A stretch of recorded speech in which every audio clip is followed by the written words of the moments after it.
ketemu lagi di Desico YouTube saya.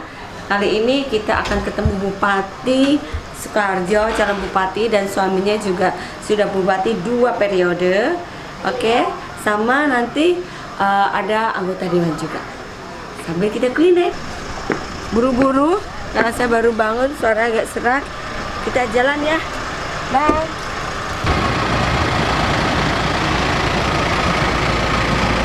Oke, guys, ini kita ada di kediamannya, rumah dinasnya Bupati Sukoharjo. Apa proses kesuksesannya? Nanti kita kupas tuntas semuanya. Oke, hai. Stop.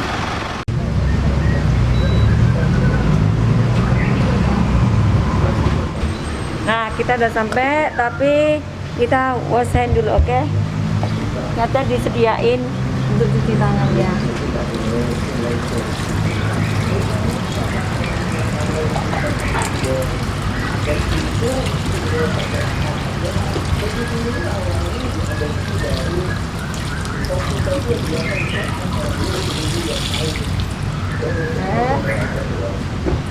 Airnya enak dingin.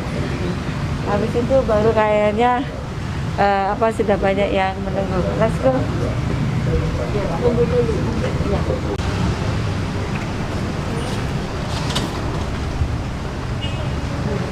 Terima kasih.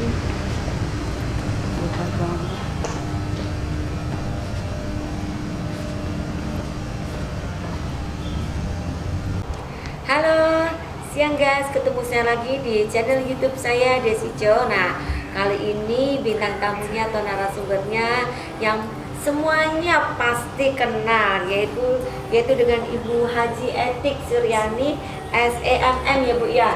Iya, beliau ini yang selalu mendampingi Bupati Sukoharjo dengan Bapak Haji Wardoyo Wijaya SH MHMM.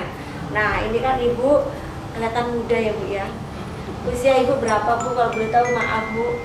Usianya udah 10, ini 57. Oh, 57. 57 guys. Kok kayak 45 ya? 45. Resepnya apa ini Bu? Resepnya sebetulnya sederhana ya. Yang penting hatinya ikhlas. Ikhlas, bener Bu. Jangan sering stres. Bener Ya. Bu, ya. Terus yang terakhir double. Double ya Bu. Kita paham ya double ya. Double Terus itu. pokoknya kalau double istilahnya ada apa biar gitu. Oh. Jadi ya. Yang penting ini saya perjelas, saya juga dari Sukoharjo.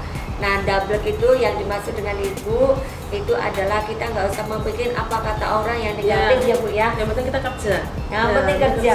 Makanya Ibu kerja ya Bu ya. Yang penting kerja. Orang ngomong apa itu biarlah, penting kita kerja. Oh, oke. Nah Bu, ini kan saya lihat Ibu Etik ini kan, saya panggilnya Ibu Etik ya. Ibu Etik ini kan saya lihat kegiatannya kan luar biasa. Terus sekarang ini mencalonkan bupati juga. Kalau dari Bapak udah 2 periode, udah 10 tahun nih. Yeah. Nah, saya mau tanya kenapa Ibu mencalonkan seorang bupati juga? Sebetulnya gimana ya Mbak ya, kalau ditanya Bu Eti pengen jadi apa, ibu rumah tangga, tapi karena banyak yang meminta dari masyarakat sendiri, dari para tokoh agama, masyarakat banyak menghendaki saya untuk maju untuk Bupati Sukoharjo. Karena apa? Mereka itu menilai selama 10 tahun saya mendampingi Bapak Bupati, dan di bawah kepemimpinan Bapak Bupati Sukoharjo ini benar-benar aman, kondusif, yaitu antara ormas, yaitu para ulama tokoh itu menilai beliau Pak Bupati itu selama memimpin di sini semua ormas Islam, non Islam semuanya bisa rukun, saya jadi satu. Jadi di sini tidak ada perbedaan, tidak ada yang cekcok apa enggak, karena beliau bisa merangkul semuanya, dan alhamdulillah semua ormas semua difasilitasi beliau dari pemerintah. Jadi difasilitasi apa yang menjadi kegiatan di mereka, jadi baik itu agama Islam maupun yang non Islam. Kalau yang agama Islam kan di sini orangnya banyak, kayak PLDII, Muhammadiyah, NU, MTA, kemudian yang Nasrani pun juga mendapatkan respon dari beliau, dapat bantuan semuanya. Bahkan untuk pencalonan saya ini semua ulama alhamdulillah merespon, kemudian yang non Islam pun juga alhamdulillah semuanya merespon baik.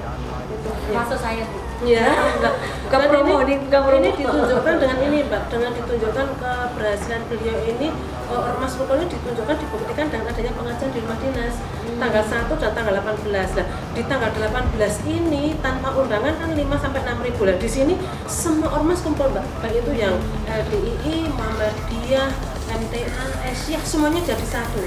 Karena apa? Saya di sini sebagai sesepuhnya yang di pengajian ini, pelopornya itu saya mengambil ustadznya yang bisa masuk di semua elemen yang di sini. Jadi tidak ada istilahnya bid'ah, kafir, ingin menangin, tidak ada. Jadi semuanya nyaman mendengarkan.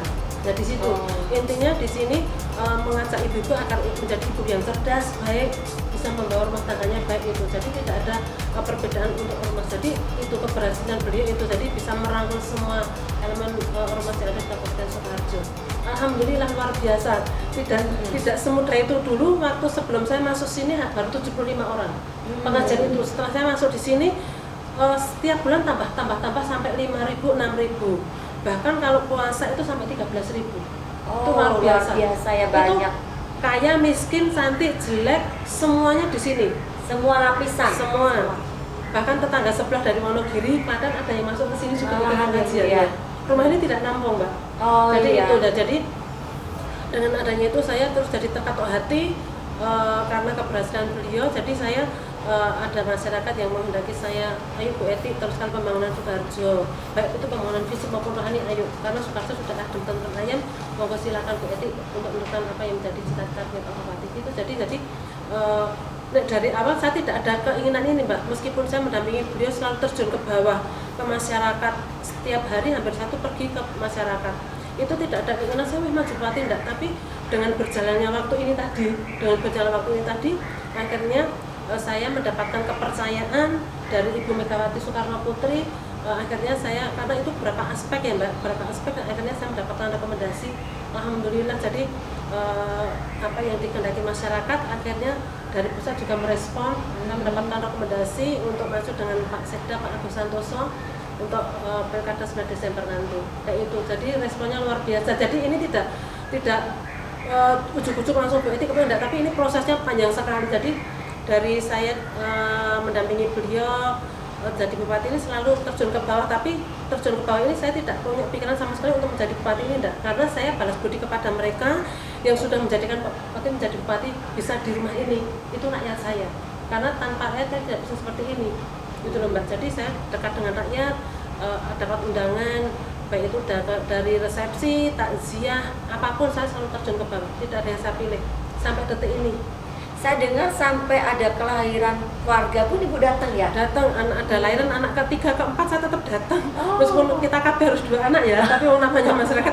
Jadi 3 anak, 4 anak saya tetap datang. Kematian, kemudian ke pengajian pun saya ke bawah hadir Mbak.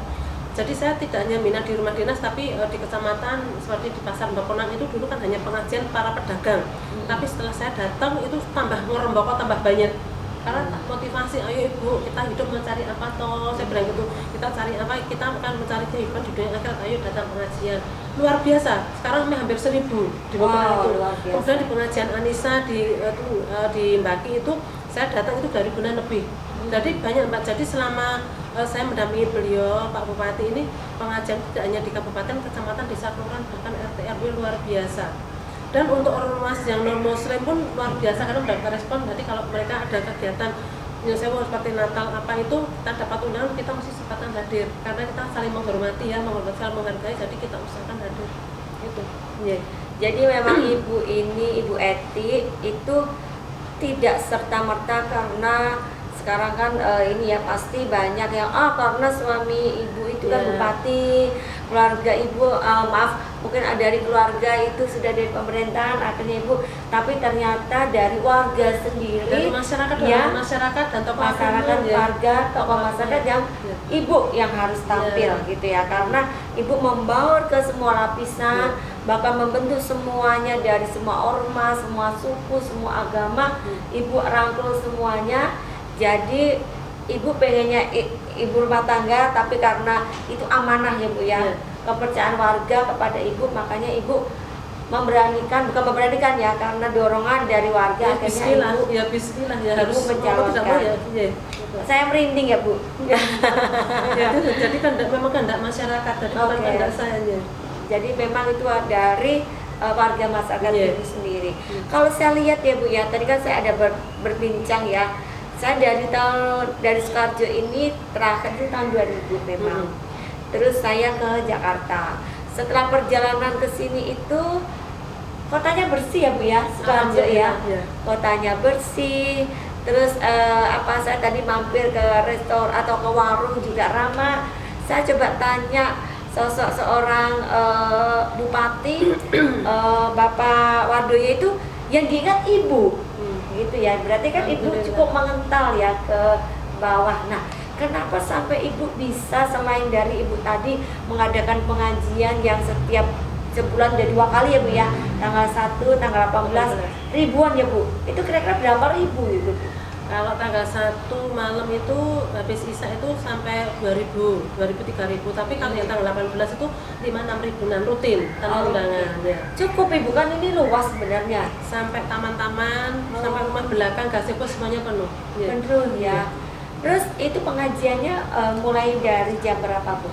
Pengajiannya jam 2, tapi untuk masyarakat itu sebelum jam 2 habis duhur, sholat duhur itu udah pada berbondong-bondong datang. Jadi seperti di Madinah, apa di Mekah rebutan tempat. Rebutan tempat ya. Sudah dikapling-kapling. Kalau yang sudah terbiasa ke sini ya tempatnya sini terus. Biasanya kalau ada orang baru kelihatan lingak-lingu cari tempat itu, tapi yang sudah lama itu langsung udah tahu ngeplot tempat-tempatnya ya. Sudah tahu ya. Itu tadi kan saya sempat berbincang ya Bu ya. Karena kesibukan Ibu yang luar biasa, saya sebelumnya berterima kasih bisa ketemu dengan Ibu gitu kan. Tadi saya ketemu dengan pegawai Ibu yang di luar, saya sempat ada ngobrol. Itu katanya kalau Ibu mengadakan pengajian itu tanpa ada undangan, mereka sudah datang sendiri sampai keluar kota, Klaten, Wonogiri. Itu datang jam 11, benar itu Bu? Benar. Jadi makanya banyak yang sholat di musola, kan ada musola Mbak. Pada sholat di situ, terus nanti habis sholat langsung mencari tempat. Karena dia takut berdapat tempat itu. Karena kalau di depan sini penuh, akhirnya di belakang, di gazebo belakang. Itu karena orang kalau di depan kan marah Mbak, bisa melihat ustadznya, bisa ketemu saya. Itu kalau datangnya akhir kan nggak ketemu, jadi dia di belakang. Jadi seperti itu. Semangatnya luar biasa. Sangat sungit jempol itu masyarakat saya ya.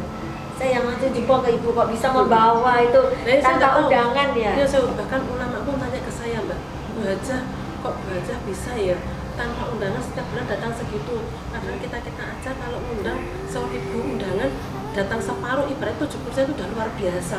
Terus saya ngomong gini, saya juga nggak tahu tuh Kak, karena ini juga karena Allah, saya bilang gitu. Saya nggak tahu net itu apa tuh, saya bilang gitu ya, itu karena semua Allah yang ngatur, saya bilang gitu ya. Jadi luar biasa, ketok tular gitu, ketok tular tahu ya. Dari mulut ke mulut gitu loh. Kalau saya ke daerah, mulai saya ke daerah gitu turun ke bawah, Bu Eti tanggal 18 nanti ketemu ya. Saya kadang bingung, oh iya Bu. Jadi Bu Eti nanti ketemu lagi, oh iya Bu, saya gitu. Jadi luar biasa.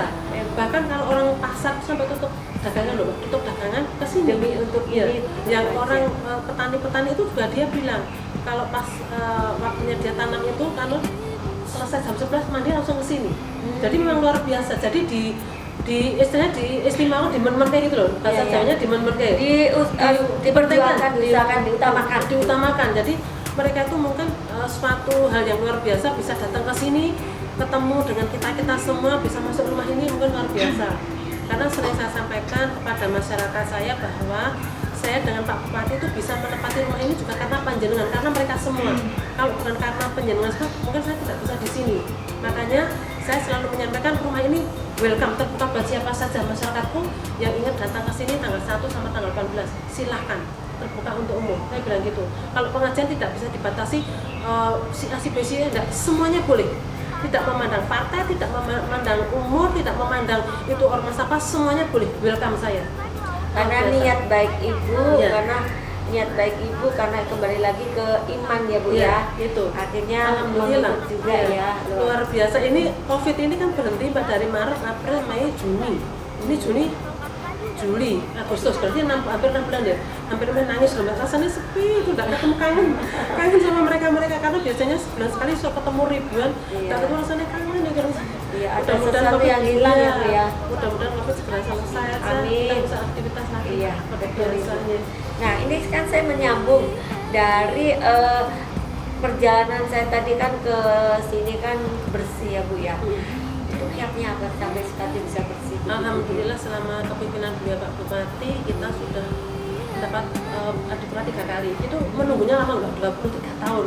Oh iya. Tidak dapat, terus selama kepemimpinan beliau itu berturut-turut dapat 3 kali. Alhamdulillah luar biasa lah. Ini juga karena berkat masyarakat Sutarjo ada kekompakan, kebersamaan, gotong royong, semuanya mau ini peduli lingkungan, kebersihan lingkungan, keamanan, terutama sampah, terus kemudian masalah penghijauan, ya ini menyinggung semuanya.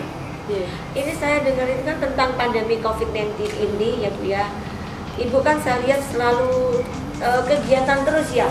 Mohon maaf nih Bu, Ibu kan usia ya 57 kan di usia rentan ya Bu ya.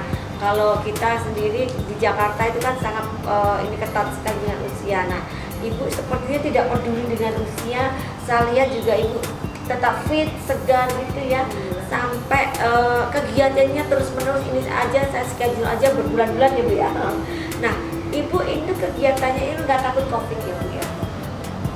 Kalau ditanya orang normal mesti takut ya, Yeah. takut karena virus ini tidak kelihatan, apalagi Yeah. kita nanti kalau bersinggungan dengan yang OTG.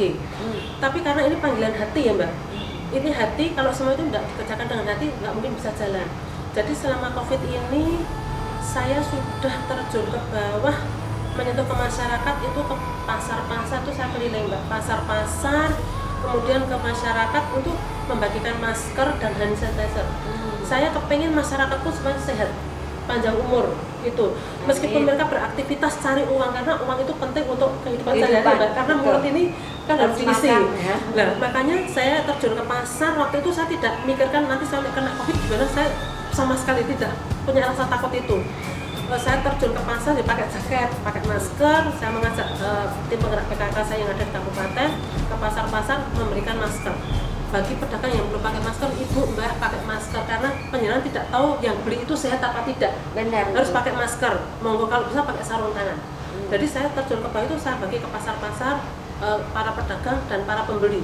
Itu saya ngayal Mbak, saya pakaikan yang nggak mau saya pakaikan. Ayo pakai masker biar sehat panjang umur seperti itu. Kalau nggak mau pakai masker jangan pergi keluar. Saya bilang seperti itu. Jadi kalau memang keluar rumah, pergi ke pasar, monggo saling menghormati. Karena masker itu untuk kesehatan diri kita dan untuk menjaga kesehatan orang lain. Melindungi diri dan melindungi orang lain. Jadi seperti itu. Para pedagang pun gitu, Mbah, Bu, ampun ngeyel, harus pakai masker. Karena apa? Penjual tidak tahu. Karena yang beli itu bagaimana, kita harus tetap antisipasi pakai masker. Insya Allah kita sehat. Alhamdulillah Mbak. Jadi selama COVID ini saya sudah terjun ke pasar-pasar, lumayan direspon baik. Terus sekarang pun saya juga memberikan sosialisasi kepada kader-kader PKK baik tingkat kabupaten, kecamatan, desa, kelurahan sampai ke tingkat dawes. Saya sebarluaskan, monggo kita jangan bosan, tetap gereteh-gereteh itu kata saya apa ya, jangan capek ngomong terus kepada kader-kader, kepada masyarakat, bahkan tak suruh ngomongnya di toa-toa masjid untuk selalu ingat protokol kesehatan, jaga jarak, pakai masker, berperilaku hidup bersehat, makan gizi seimbang, istirahat cukup, jangan stres. Kita bilang gitu, Pak, untuk menjaga ini. Kemudian untuk menjemput ini kebiasaan hidup baru, ini saya terjun ke bawah lagi Mbak, keliling.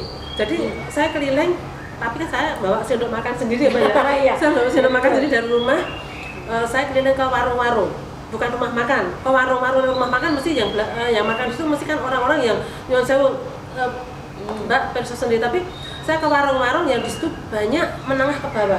Yeah. Saya di situ seperti mie ayam, bakso, pecel, makanan masakan Jawa itu yang di daerah-daerah itu, saya di situ masuk, saya duduk cuma melihat euforianya masyarakatku kayak apa untuk menyongsong kebiasaan baru ini. Saya duduk tapi nggak duduk ya Mbak, tapi saya tetap beli makan gitu, makan saya bawa alat makan sendiri, Mbak minum botol sendiri.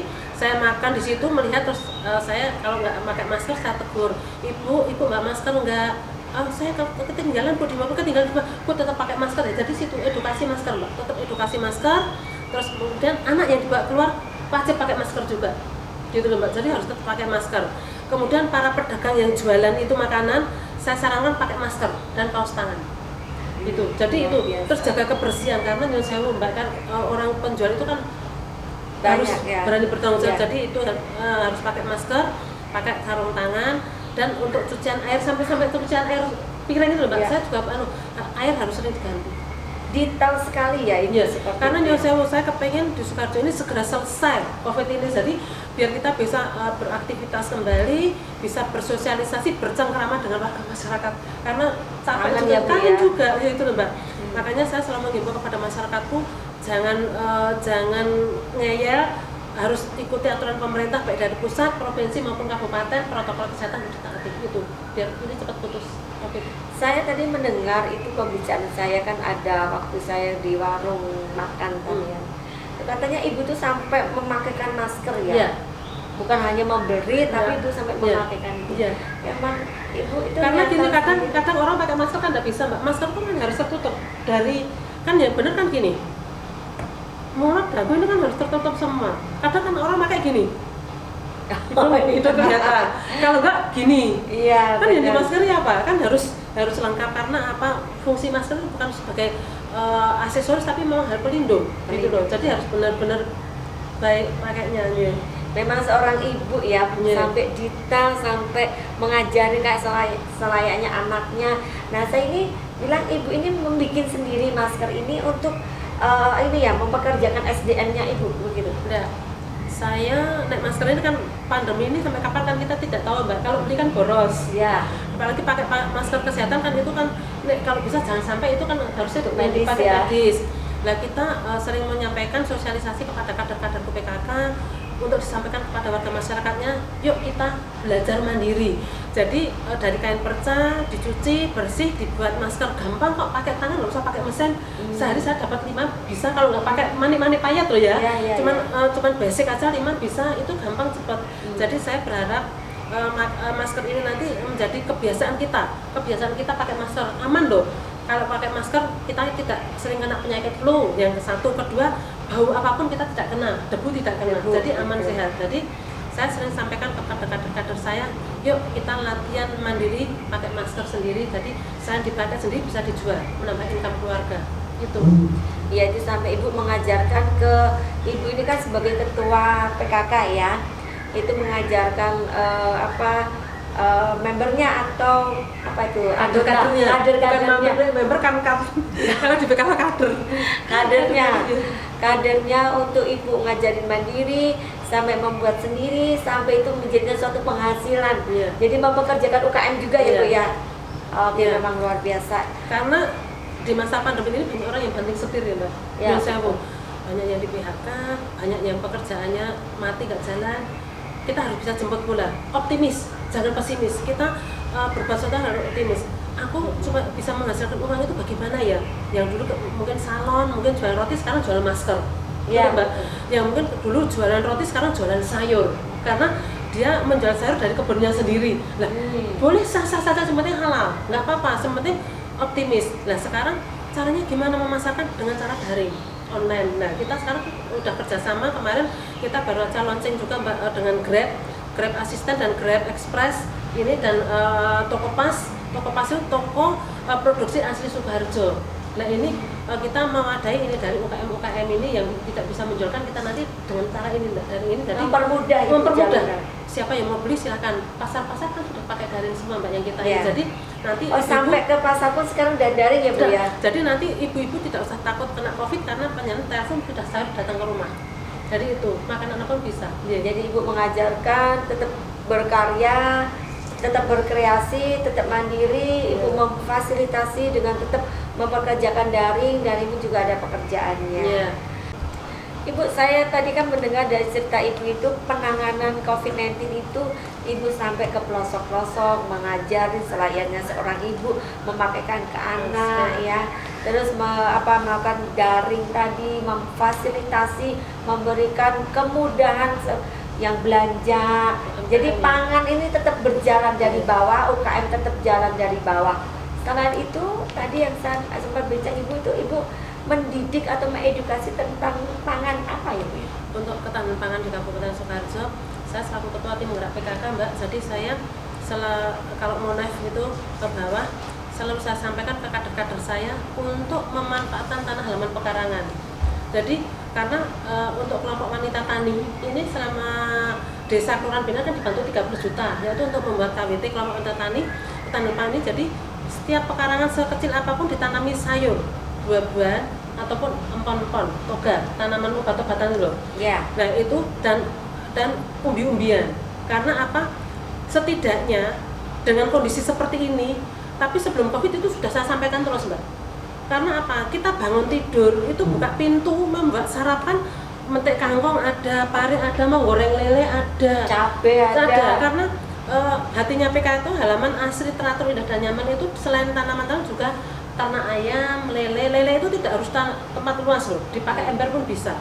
Jadi manfaatnya itulah. Sekarang ada COVID, kalau itu sudah berjalan kan kita enak. Maksud saya enaknya gini, kita tidak harus ke pasar, tapi selama Bu Eti mendorong masyarakatku untuk memanfaatkan halaman pekarangan ini sudah bisa dimanfaatkan betul-betul dengan adanya COVID ini. Oh ya, aku kangkung itu kan mudah sekali Mbak, ditanam mudah, panennya cepat, bayam, sawi itu cepat sekali, panennya juga cepat, terong juga cepat, cabai juga cepat. Itu manfaatnya luar biasa. Makanya saya selalu menghimbau ke masyarakatku, yuk bareng-bareng menggunakan bahan bekas, ceteng, ember untuk nanam, polybag bisa. Jadi seperti itu. Jadi jangan sampai kita bingung dengan adanya COVID ini, beli nggak punya uang, tapi dengan adanya halaman pekarangan ini ada tanaman sayuran ini bisa bermanfaat bagi semuanya untuk pemenuhan gizi keluarga. Nek sisa bisa dijual, dijual menambah income keluarga. Umpamanya iki aku punya lebih, Bu, beli sayuranku apa ada? Oh beli, kan lebih murah dibeli teman sendiri. Jadi saling membeli di antar rumah. Ditambah edukasi Ibu dengan sosial media, ya, sama daring itu tadi ya Bu ya. Kalau daring itu kan pasar tani, kan kita sudah mulai membuka pasar tani. Pasar tani itu untuk para petani yang menanam itu bisa dijual di wilayah per kecamatan Mbak. Pasar tani per kecamatan, jadi membahas sayuran, potensi yang ada di kecamatan itu, di desa itu banyak potensi, baik makanan, sayuran itu dijual di situ. Nah sebelum pasar ini dibuka, sosialisasikan dulu. Besok hari ini kita ada pasar buka di sini, pasar tani kan seminggu sekali buka, itu monggo nanti masyarakat berduyun-duyun belanja, jadi beli di kecamatan masing-masing gitu loh Mbak. Jadi beli Sukoharjo, maksudnya beli Sukoharjo itu beli yang ada produk dari Sukoharjo. Tadi kan toko pas itu produk asli Sukoharjo, jadi ayo kita beli Sukoharjo, kenapa kita cari di yang lain kalau kita ada gitu loh Mbak. Jadi kan untuk perputaran ekonominya kan kita tetap jalan. Seperti pasar tani seperti itu, per kecamatan ada, jadi ayo kalau ada pasar tani belanja di situ. Gitu. Jadi dari hasil pertanian, dari KWT dijual di situ, masyarakat yang beli gitu, kan enak. Luar biasa ya Bu ya. Jadi dengan dampak pandemi COVID-19 ini akhirnya ekonomi tetap jalan, UKM tetap jalan, SDM-nya juga tetap jalan ya. Kita ambil positif aja Mbak adanya COVID ini. Kita memang COVID ini dunia ya Mbak, global. Semua ini karena Allah dan karena Tuhan. Selesai kapan kita tidak tahu. Positifnya apa? Dengan adanya COVID ini kita jadi sergap, semangat bertanam, mungkin berkreasi, mungkin yang seperti membuat masker, membuat makanan yang tidak bisa masak jadi bisa masak. Yang ibadahnya dulu bolong-bolong sekarang jadi isi. Yang tidak bisa ngaji jadi kuat ngaji. Mungkin yang agama lain juga sama ya, ibadahnya khusyuk. Terus kemudian dekat dengan keluarga, betul Mbak. Kemudian yang dulu orangnya jorok jadi bersih. Yang saya belum, nggak pernah ganti baju, makanya jin seminggu sekali ganti, tiap hari habis pergi harus cuci. Kemudian kalau masuk rumah nggak pernah cuci tangan, sekarang harus cuci tangan. Nah, positifnya COVID luar biasa. Jadi dekat dengan keluarga, dekat dengan Tuhan, dengan Allah, kita menjaga kebersihan, kita bisa berinovasi kreatif dengan berbagai macam itu tadi. Menanam sayuran, budidaya lele, ternak ayam, kan hasilnya untuk gizi keluarga semua. Mungkin produksi roti, mungkin apa ini masker kan bisa dijual, mungkin dijual sama RT, mungkin dibawa ke kantor, dibawa ke PKK, ke Dharma Wanita, semuanya bisa selagi kita mau. Jadi COVID ini membawa dampak positif bagi kita, menambah iman dan menjaga kebersihan tadi. Jadi kita jangan negatif thinking saja, tapi diambil positifnya. Kalau negatif semua mungkin ini karena kita semua tidak mau ya Mbak ditarik sakit, tapi karena ini semua Allah dari Tuhan ya kita harus mensyukuri. Luar biasa ya Bu ya. Jadi dengan adanya COVID-19 ini Ibu bukan menyalahkan hal-hal yang lain, tidak, justru harus semangat bangkit. Iya, justru Ibu berkreasi dengan ayo pangannya UKM-nya, SDM-nya supaya ekonomi ini tetap Harus jalan. iya. Makanya nggak salah ya Bu, warganya memilih Ibu ya. Jadi oke. Nah saya lihat lagi, Ibu ini kan kegiatannya luar biasa nih ya. Tentang salah satunya itu kan posyandu ya Bu ya. Iya. Kalau zaman saya waktu kecil dulu ya Bu ya, itu kan posyandu sangat dijalankan. Terus tapi setelah berjalan waktu mulai berkurang. Tapi Ibu ini jalankan terus ya Bu ya. Alhamdulillah posyandu selama saya jadi ketua tim KPK luar biasa. Posyandu bahkan untuk posyandu ini mendapat respon dari Bapak Bupati. Saya usul ke beliau karena saya melihat langsung di bawah ya Mbak ya, dananya kan minim untuk PMT makanan tambahan itu bagi anak-anak balita. Karena balita itu adalah masa emas 0 sampai 6 tahun itu usia emas dan tidak bisa diulang. Itu harus gizi benar-benar terpenuhi karena untuk daya otak ini Mbak, untuk pembentukan otak ini harus dari itu. Saya bilang ke beliau untuk PMT kalau ditambahi boleh enggak Pak, nyalain aturan enggak. Akhirnya untuk PMT dianggarkan per posyandu itu 200.000 sekabupaten. Padahal posyandu sekabupaten itu ada 1.700 berapa, itu anggarannya hampir 3. Kemudian untuk kader posyandunya itu dikasih 50.000 kader posyandu loh ya Mbak. Itu setiap bulan 50.000 untuk kader posyandu total itu ada 7.502 kalau nggak salah. Jadi total anggaran itu hampir 8 miliar untuk posyandu. Itu luar biasa. Ini karena untuk generasi anak-anak kita Mbak. Kalau kita menutup mata untuk menekan kita sudah kali mati. Kalau anak itu kan semakin tumbuh. Nah kalau kita tidak memberikan anak yang terbaik, mau siapa lagi lah. Di sini posyandu itu kita sangat perhatikan sekali. Baik masalah gizi, mungkin masalah imunisasi, kemudian sosialisasi kepada orang tua balita, yaitu untuk diberikan sosialisasi untuk bagaimana mendidik anak yang baik, untuk mendampingi anak yang baik, itu selalu kita sampaikan. Bahkan kita mendapatkan prestasi posyandu ini, posyandu tingkat nasional itu kita dapat 2 kali. Posyandu nasional, jadi posyandu Mawar di Puron dulu dan posyandu di sini di Grogol 2 kali. Bahkan untuk posyandu ini kita selalu monitor terus Mbak untuk kegiatannya. Untuk COVID ini tidak putus. Jadi untuk COVID ini meskipun kita tidak ada pertemuan di lapangan, tapi posyandu harus jalan. Caranya Bu Eti, kader-kader ke posyandu harus turun ke bawah, PMT sampaikan kepada balita dengan memakai APD lengkap. Jadi sesuai dengan protokol kesehatan, pakai masker, mungkin pakai jaket, mungkin pakai kaos tangan. Kita halo-halo dulu, ibu-ibu besok tanggal ini, hari ini kita mau bagi PMT, jadi nanti kita digantungkan di pagar-pagar yang punya balita. Jadi PMT itu kan ini gizi anak-anak, tetap disampaikan itu. Bahkan kemudian untuk disabilitas kita kan juga ada sanggar Mbak. Kan disabilitas itu kan juga perlu sentuhan kita. Ini Sukarjo luar biasa, hampir tiap kecamatan ada sanggar. Ini sanggar juga kita mendapatkan PMT dari Bapak Bupati. Jadi untuk PMT juga kita sampaikan. Itu jadi meskipun ada COVID, posyandu tetap, kemudian yang imunisasi kita jemput. Bahkan kita mungkin ada bidan datang rumah ke rumah, atau nanti yang punya balita kita jemput untuk dibawa ke puskesmas. Kemudian untuk ibu yang hamil, jangan sampai nanti kita fokus ke COVID untuk anak dan ibu hamil ambiar ya. Jadi untuk anak balita tetap kita perhatikan gizinya. Untuk ibu hamil jangan sampai terjadi stunting. Stunting itu kita tetap perhatikan kesehatan ibu hamil. Untuk pemeriksaan ibu hamil, pendampingan ibu hamil tetap kita lakukan meskipun COVID ini.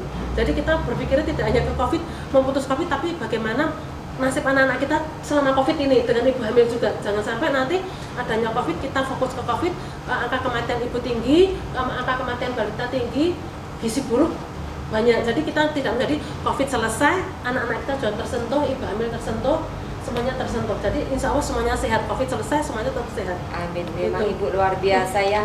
Memang seorang ibu itu banyak hal, semua aspek ya, dari tentang perekonomian, dimulai dari kegiatan untuk care ke warganya, sampai ke ibu hamil, sampai ke anak. Karena ini adalah penerus bangsa ya, memang luar biasa Ibu yang Ibu jalankan selama ini tanpa ada paksaan, memang hati nurani Ibu sendiri. Mungkin karena gini Mbak, karena dulu saya kan seorang karyawan perbankan ya Mbak ya, karena swasta, kalau di swasta itu kan waktu itu dihargai sekali. Jadi memanage waktu, menghargai waktu, pekerjaan itu harus tuntas. Nah, di swasta kan seperti itu. Jadi karena saya terbentuk itu, terus kemudian ayah saya kan seorang ABRI Mbak, TNI AU. Jadi menanamkan disiplin ke satu luar biasa. Tinggi, Hargai iya. waktu, hargai orang lain. Kamu harus bisa memberikan yang terbaik buat orang lain, dan itu tertanam dari jiwa saya dari kecil mungkin ya. Jadi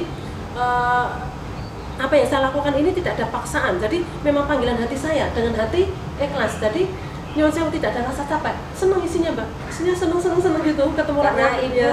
happy, jadi apa yang ibu jalanin ini Senang, alhamdulillah, tidak mengeluh capek, enggak, tidak tidur siang pun enggak apa-apa. Ya. makanya awet muda ya bu. Alhamdulillah, insya Allah. Nah, ini kan saya lihat penghargaan ibu ini kan luar biasa ya. Nah, nanti kita lanjut lagi. Oke, di YouTube channel Desi Co untuk penghargaan apalagi ini ibu sampai ke pemerintahan di pusat, kita lanjutkan sesaat lagi.